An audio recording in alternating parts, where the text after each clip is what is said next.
So yun, good day sa lahat mga boss at saka mga sir. So ito na po, maraming nag-request about dito sa bagong labas ni Zeno brand. Ito po yung power pipe na Zeno brand.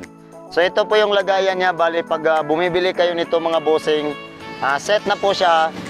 Isang set na po siya, may kasama na po siyang elbow. Bali kinabit ko na para hindi na masyadong mataas yung ating video mga bossing.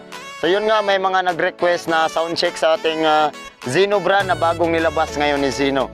Kaya pakinggan po natin, affordable price. Ang maganda niya boss, napakalutong ng tunog and then affordable price. Bali ito, temporary, isang bolt lang yung nilagay natin dito. And then yung clip, maluwag pa yung clip niya boss. Ayan, kung napapansin nyo po. Ayan, wala tayong tools na dala ngayon. And then yung exhaust gasket medyo may singaw. Mas maganda talaga makuha nyo po yung tamang tunog, yung walang singaw. Saktong-sakto yung tunog, buong-buo, napakalutong. Ito yung sound check natin mga bossing para malaman nyo po kung gaano ka-solid yung Zeno power pipe. Kung napapansin nyo po, mayroon pa pong mga stock sa iba't ibang motor dyan. I-check nyo yung ating yellow basket kasi ilalagay ko yung yellow basket.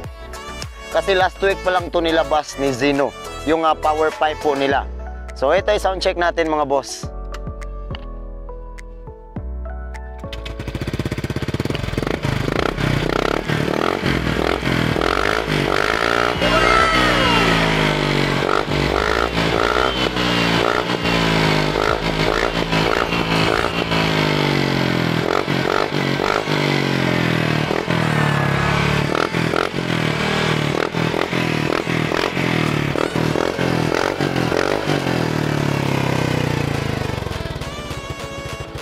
So napapansin nyo po siya, para siyang killer pipe. Lumalabas lang kapag binibirit natin, lumalabas yung tamang tunog, napakalutong. Hindi siya maingay, pasok po siya sa LTO, no? Walang problema po. Pasado po siya sa LTO.